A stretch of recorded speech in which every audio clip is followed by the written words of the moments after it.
Child Wanna God, aka the chef with the long hair, doing the things I do on Sidebar Chronicles 2021. Citywide sports involved. We got the Ballheads athletic department in full effect. I want to give a big shout out and a big introduction to my big brother and one of my mentors, Mr. Mike Gold himself. We're pleased to have you. I got to shout my guy up, Thanos, aka the holder of the Infinity Stones himself, Demo on the West Coast. What's up, Mike, man? Welcome to Sidebar Chronicles. What's going on? Thank you guys for having me, man. What's going on with y'all, man? We are right, man. And what I want to do at the top of the hour is, one thing that me and Demo do is we're great. We deal with many entrepreneurs. This one here is special for me because, it's somebody I've known. You've been my mentor, especially over these last 4 years, more so than anybody else that I could possibly think of and keeping me grounded and things like that right now. What I want to do is I want to tell you thank you very much for sending me what I have here in my hand. It's the Ballheads. It's exclusive athletics. That's what's up. In New York City, 2012. All right, absolutely. And the history of it, bro. It's a history, man. And I thank you very much. So anybody watching, you want to get it in, you got to go check my man Mike Gold. He got it for you.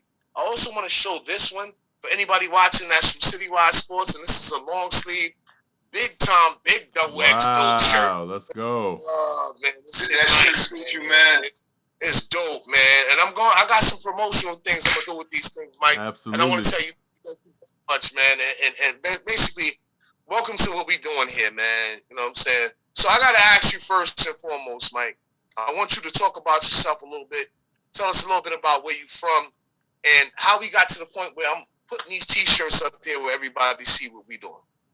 Well, I'm from the same neighborhood you from, 169th Street, Washington Avenue in the Bronx. Yes, sir. Yes, sir. Grew up there, grew up in Harlem, but I used to work at the center, do little basketball tournaments and stuff for the neighborhood. That's where me and you connected at. And right.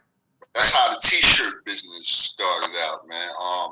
I went to Art and Design High School, and I had a friend. We went to school together, D. Ferg. A lot of people know D. Ferg. He did the Bad Boys logo. He did Entertainers, Basketball Classic. He did a lot of stuff. He was big. Yeah. So D. Ferg, me and him, we go back. We used to be kids in high school. So when I started doing the tournaments, I used to take, the work down to D. Ferg to do the shirts for me and shit, And he was like, Mike, I ain't making no more shirts for you, man. You got to make your own damn shirts. You went to the same school I went to, man. So, he told me come hang out with him and shit. I hung out with him weekly. I went down there a couple of days and stuff. He showed me how to do screens, make screens, do screen printing, where to get my stuff from, supplies and everything like that, man. And he kind of mentored me on making T-shirts. So I started doing my own T-shirts, and I started up with a company that was called 2XL and Bigger. I remember 2XL. I do. We was ball players, man. And we always wanted to play ball. We always wanted a 2X shirt, 3X shirt, 4X shirt. And we ain't know nobody that wore larges and mediums and extra larges, right? So I said, all right, I'm going to make T-shirts for us, big guys, athletes, and it's going to be 2XL and bigger. So I went all the way up to 6X making T-shirts. So that was like 94, man, 95, somewhere way back right there. And I tinkered around with T-shirts and everything like that throughout the years. And I changed the name to 2XL Unlimited, So, I mean, that's pretty much how it's been, man, with the T-shirts, man. It's a little side hustle. Right. Do have C under that name too, but no question. But I want to give a little bit of background on this 94, 95 thing, because when you were giving the tournaments in Claremont Center, it brought all the best players from around the city into that gym, and it was funny because at that time I was traveling and I was playing for a Division I scholarship. I was traveling around the country playing, and I didn't play in that tournament. But here was the kicker about the tournament. This was the thing. The tournament was at night, kind of late. So everybody had a chance to do whatever they wanted to do. By the time we got into the gym was twisted. And these were some of the best games you will ever fucking see. And, you know, you had everybody that was nice in one spot at one time on our block going in. I can't even begin to name the names. I'm not, because this is really about you. And the one thing I liked with that back then, what you did was, it was times like, especially in the winter, I needed to shoot. So what I would do is I would come before the games and shoot around, or I would come after they played and shoot around, or just kind of like hang out and wait for you to come to the gym and open the gym. But I remember you from when I was young, a lot younger than, around that time I would have been 22, 23 years old, something like that. But back then, I was young, and I remember what you did, and you did a lot of things for the community, and the same skills that you talked about as far as learning how to print the shirts and, you know, the graphics and what you were learning and what you were doing. You actually had some kids you were teaching this to. Am I correct? Oh yeah. I had a program that I ran for the Bronx Borough President. It was called Safe City, Safe Streets, and I also had a youth what do you call that? Outreach program. Okay. So I had, you know, so I had a whole lot of people working in there, adults and youth, you know, working in the program. So it was basically, you know, an outreach program. I spent most of my time out on the street, hanging out with y'all, playing ball, doing whatever on the corner. It got so bad, man, that they reported me for selling drugs out on the corner, man, because they thought I was hustling, but I was actually doing outreach. You know what I'm saying? Yeah. Demo, I want to ask you. Demo, you said you had some questions for Mike, and so now I want to hear what you got for Mike Gold. What you got? Well, the first one is when you develop the t-shirts, and you guys know it's no secret, man of our nature, it's harder for us to get opportunities for business, and it's harder for us to get things going on the right foot and keep it afloat. When did you know you were succeeding with 2XL or everything combined? When did you first get that notion like, man, I'm really about to do this and this is going to be a mainstay? Well, I was doing some work for Claremont, and I was doing some work for the New York City, what you call that? I'm not New York City Housing Authority, which was it was a program. Do you know Miss Holmes? No, I knew Miss Spivey. I ain't know Miss Holmes. I knew Miss Spivey. Miss Holmes, like this was like in 2000, I don't know, maybe 2008, 2007. Miss Holmes had the tenant association. Right. So you remember I started doing that tournament out there in Maxwell Park and in 148. Right, I did. I got to out of those games. I was there, yeah. And you got some that was for the tenant association, right? So in order for me, you got some pros out of that too. You got some professional athletes. So in order for me to do that, I had to get a contract with Housing Authority. You know, so what I did is I created the LLC at that point. You know what I'm saying? Because housing wasn't paying cash, man. I was a cash carry dude, man. You know what I'm saying? So housing was like, you know, we need you to be official. So, you know, I switched over and made it into an LLC, man. And ever since then, you know, I've had the LLC, you know, so, you know, it's okay, man. You know, you make a little bit of money here, there. You know, I haven't gone full steam ahead with it, but that's pretty much how I got into making it a legal business. You know, that's what's up. That's fair. That's fair. Another thing is in our general side of business, we try to get the support, right? We're going after the support. Is there ever a time in your business where you felt like you needed to overprice or do any of those things just to get the support, or you felt like that was a fair margin to overprice or something like that? Because typically when you the money you put into like t-shirts, it starts to add up after a while. Even if you get discounts, it starts to add up for a while, after a while. And I've seen a lot of business, especially black owned, where like they're serving grits like the place down the street serving the grits, except this place is charging $3 more, but they're mad at me for not supporting. Have you ever faced anything like that?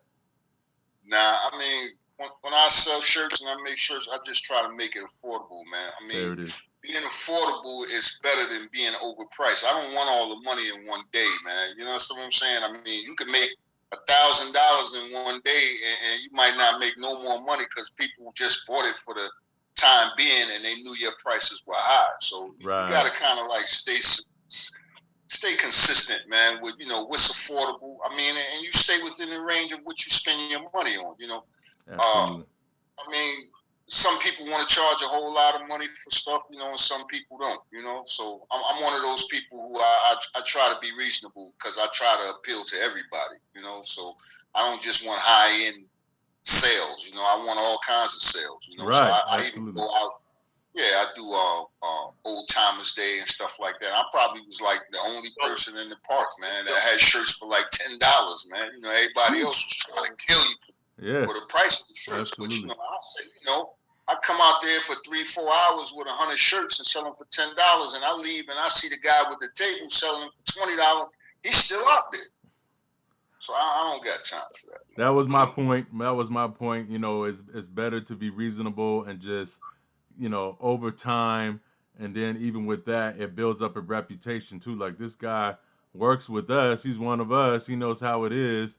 And, everybody's always looking for a deal. That's what it is. And if you got a good product, that's what's going to fly. Yeah.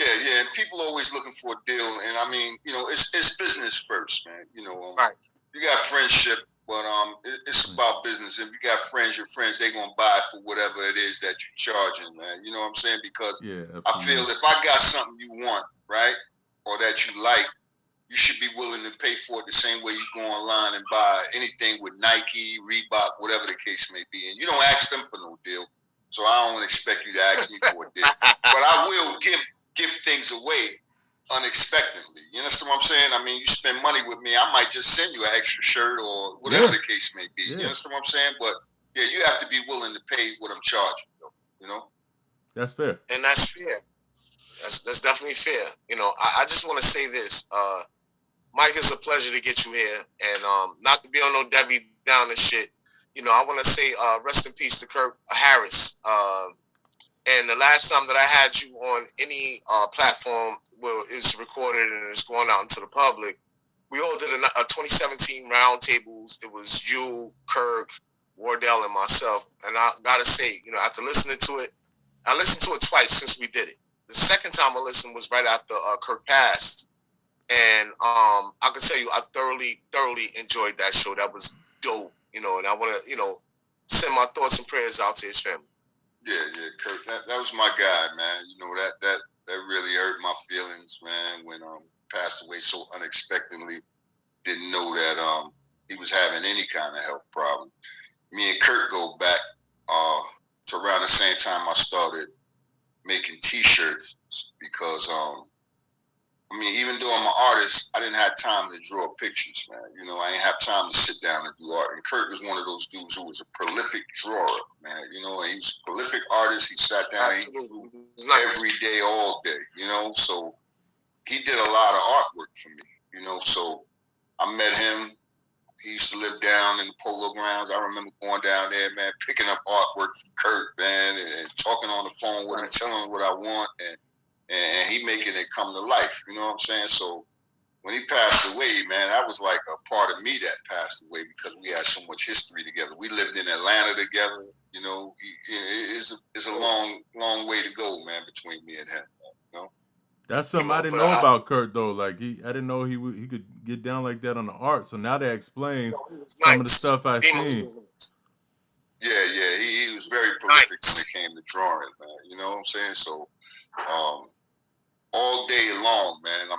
I guess some way he figured out, man. He carried his art pad with him, and he drew like every day, man. Every day he was drawing stuff, man. So he was, that's my guy, man. He was like a little brother to me. Oh, absolutely. And I just wanted to touch up on that, and I'm glad that you brought that out in front, Mike, and let people know that he did some of those early logos for some of those shirts that you had in the tournaments. And it's funny because, like I said, your tournament probably was the funniest tournament. Now, I didn't play in that tournament because I think I was at school or going back and forth. So I was going back and forth to school. But when I was home, and I was working out and I would come to the games, When I tell you, Demo, this shit was lit, bro. It was lit. I'm saying the way you said it, I already knew. Bro, the whole gym was laughing at the same time about the wrong shit. You know what I'm saying? We watching Dave Kane do 50 and all that. We in there laughing. Now I'm talking about my block was broke down. So you got all the scalpers. After everybody went and got their scalper money, went and got their bottles, whatever they did. We in the gym. This is like 10, 11, 12 o'clock at night. And on a Saturday, you'll see Kyrie Irving and Diedrich and all them over in the gym. Am I correct, Mike? Yeah, they would come because I opened the gym for free runs. But on a Saturday, I was seeing Kyrie. Mad on love. Saturday. You know what I'm saying? But also, you remember I had the tournament in the park with a man that had the underground sportswear. Right, had the underground gear. Third Avenue. Right. And that's where I got part of my name from with the underground outfitters, man. You know what I'm saying? Yeah, everybody did Yep, everybody did their videos and stuff in front of his store, Fat Joe, Nice and Smooth. Everybody used to come over there. So my first tournament was done through him, my man Todd. So Todd, he financed it. We had the underground on 169th Street in the Cage on Washington. Washington Avenue. Everybody came to the Cage.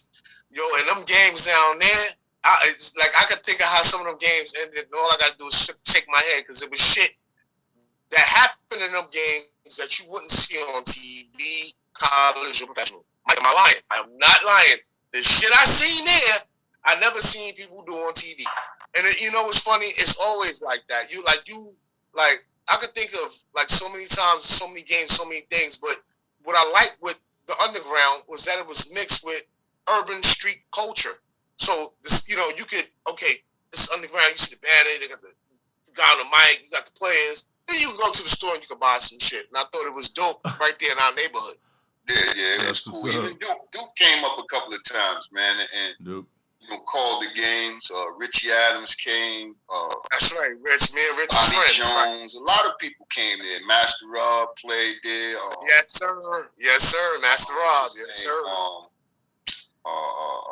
Future played. Malloy. Yeah. What's my man name? DC. What's my man name, man? I forgot his name, man.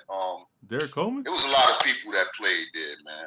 It was pretty good, man. The tournaments was good. And then I had the late night, which was from 10 to 2 in the morning. You know? The late night was the best. That was the late best. Night was crazy, man. I was in there cooking fish sandwiches, man, for everybody on them days, man. That's true. That's true. Fried fish up in there, man. You had to be hyped for those ones late night. Jeez, I'm dunking at 1 a.m. Everybody was smoking downstairs. We had the pool table and ping pong and the music. So the whole building was live, man. You know what I'm saying? So it was nice, man. You know. Now, mind you, Demo, the sin is connected to my building where I live. All right, the census connected to 3603. All right. So anytime something's happening about wherever I came from, I could come fresh from out of town from Ohio. I go to the gym. It's like 12. They're in there going in, bro. Yeah. It was like now you see marijuana is legal and all that shit. Everybody can just smoke it too. It was like that, man. It was like that. But Mike, I want to switch it up a little bit. I know you like LeBron James. What do you think of his chances of winning the chip this year? I think he got the same chances as everybody else to win the chip, man. To be truthful, man. I mean, he's like a grown-ass man playing with kids, man. I don't care what nobody say, man, because of the body, the conditioning, and everything like that. So after watching him do what he did to Golden State that year, that they didn't win, but you could just see how he just took over games. That's always a possibility with this dude, man. You understand what I'm saying? So, right. Even though you see KD and you see all these different teams, man, you got to respect the fact that it is a possibility that he could take over a game like that and slow the game down, because that's what he did against Golden State, man. I mean, he slowed the game down and won the game, man. He killed them, man. And it was like, that's when I realized, damn, man, he looked like he a 12th grader, man, playing with 6th grade kids, man. You know what I'm saying? So there's always that possibility with him. Yeah. So that's a possibility, man, So But I ain't no Laker fan, man. So I ain't rooting for the Lakers, man. You understand what I'm saying? So, and I always told you he should have stayed his ass where he was at. You understand what I'm saying? So if he win, he win. But I ain't rooting for the Lakers, man. You know what I'm saying? That ain't happening, man. And I'm a Jordan fan and all of that too. So I ain't calling him no greatest of all time. The only GOAT that there is Muhammad Ali. He called himself the GOAT. He said he's the greatest of all time. So I don't care about nobody in basketball. There is no greatest in basketball. The only greatest is Muhammad Ali. I agree. You know So we can't give it to Kareem at all for being the standard? We can't give it to Kareem either because Kareem only got 6 rings. Kareem ain't win every year he was in the league, and he only got 2 finals MVP. So why should he get GOAT? I mean, he might be GOAT of college, right? But not in the NBA, man. He's not GOAT, man. I caught Kareem on the end in the 1980s, you know what I'm saying? And I happen to be nicknamed after him. And I was never a Knick fan. So anybody watching this, and I tortured you rightfully.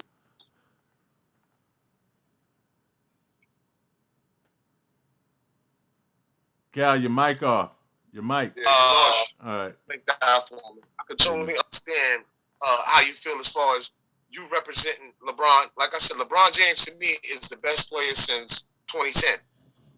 From 2010 to present, I go That's fair. in numbers. That's fair. From 2010, Kobe Bryant was without a doubt the best player in every statistical category on offense and even in defense. He scored the most points, had the most all defense.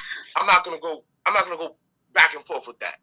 You take it from 1990 to 2000. It's Michael Jordan.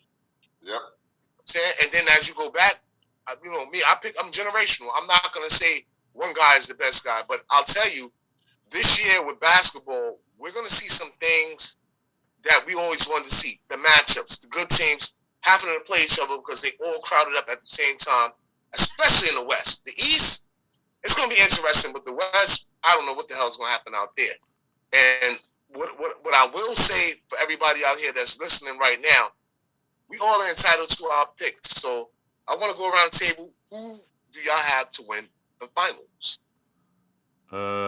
I got the Heat as usual. No, that's my squad, but since it don't look like they're gonna do too much, I think it's about to come back out of the West, and there's a few teams that can surprise you. I would say keep your eyes on the Nuggets and keep your eyes on the Suns, man. Like those teams are sneaking up on other teams. I mean, if it do come from the East, it's gonna be a surprise team. I haven't decided which one of those surprise teams, but so far I feel like it's gonna come out of the West and it's gonna be one of those teams we've been waiting to rise up.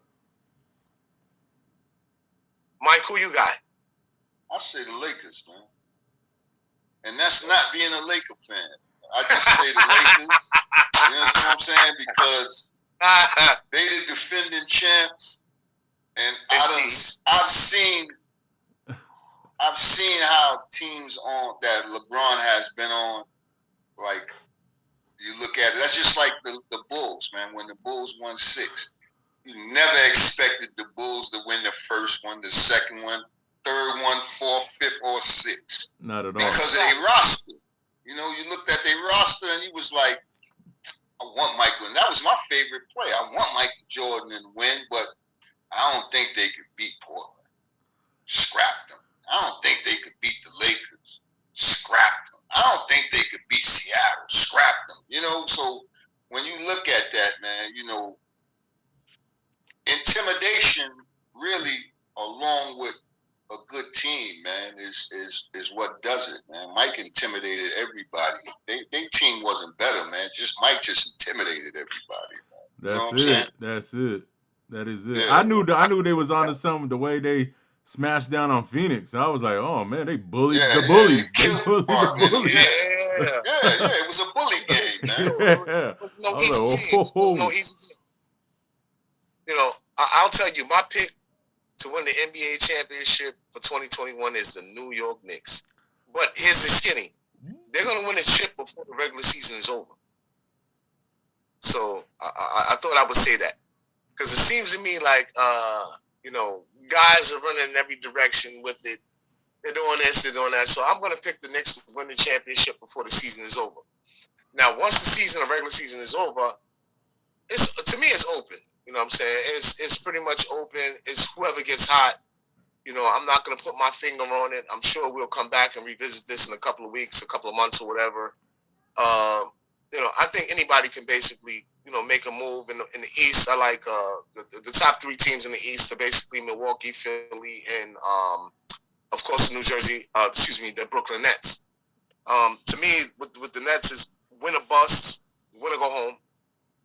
In the Eastern Conference, it's just not enough parity because after you go from the Bucks, it's like an 8-game drop to the fourth seed, whoever the fourth seed is, and that was I believe the Knicks as of the other day. But in the West, like you're right. 5 games separate this team from this team. 2 games. The Lakers now I think are in the sixth place, and I believe the Nuggets have overtaken the Clippers to now become a number 3. So guess what? It's still Denver and the Lakers in the first round. So there's a lot of beef out there, and wait, I need you to explain something to me. You guys got to explain to me what is this play in? What is this like get into the playoffs? I'm still haven't got comprehend what it is they're gonna do for these last few teams that's trying to get in. Top 4 teams walk in, I believe. Just walk in, clear. Yeah. The top 4 teams are the top seeds. So everybody else has to play to be 5th, 6th, 7th, and 8th. Wow. Seed. Okay, now that makes sense. The paper wasn't making sense. Yeah. Right. So that's kind of interesting too, because to say like a team like the Lakers, right? They would have to play in. Yeah. They're all gonna have to play down there. Mavericks is the hottest team right now in the West. Yeah. It's gonna be some beef out there. But what I want to say to everybody in the Ballheads basketball group, Ballheads and city wides, I want to shout everybody out and tell them, we thank y'all for following us and doing what we're doing. Mike, I want to thank you for giving me the opportunity to represent your brand and be able to tell everybody, go buy this, because I'm going to do a song and dance like I was Gator from Gator. TV. I'm going to do a song and dance, Mike. Cal, hold him up again. Hold him up again. You got him right there? You got him right there? Know.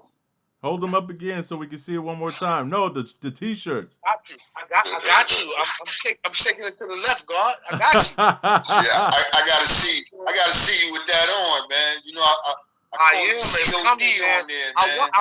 Bro, I really wanted to put it on now, but I said, you know what? I got to do the promos first, man. They're gonna see it in the promos. They're gonna hear me talk shit. Facts. They're gonna hear me I'm gonna make a song about you, man. I like that Ballhead one, man. Got you, man.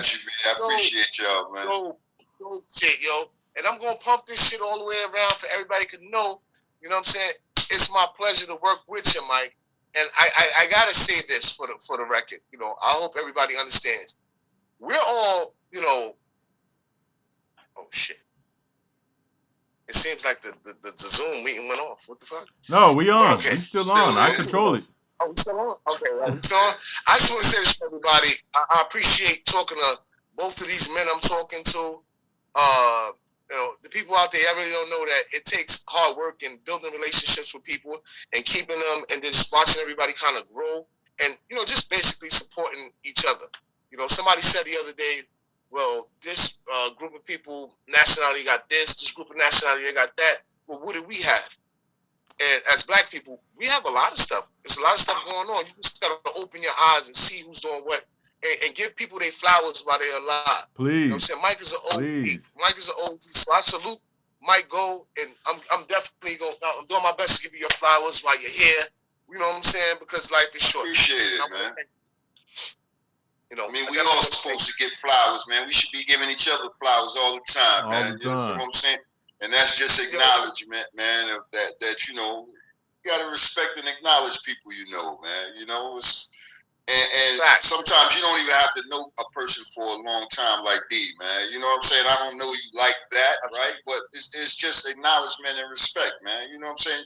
You can tell when somebody a good person and when somebody yes, sir. I feel the same way, especially over the last couple of years, man. It's a lot of stuff that you put out that's positive that I cling on to and to tie into. now I know why Cal like that because you've been mentoring him. Now it makes sense. You know what I mean? He So has. that's We all He respect. talk, has. man. You know? He has. It's to the point when, when my guys call, because both of y'all are my guys, when y'all call me, before I pick up the phone, I usually start laughing. You know what I'm saying? And like, okay, this is going to be good. This is going to be good. You know what I'm saying? Because it's you look forward to it. The camaraderie is men.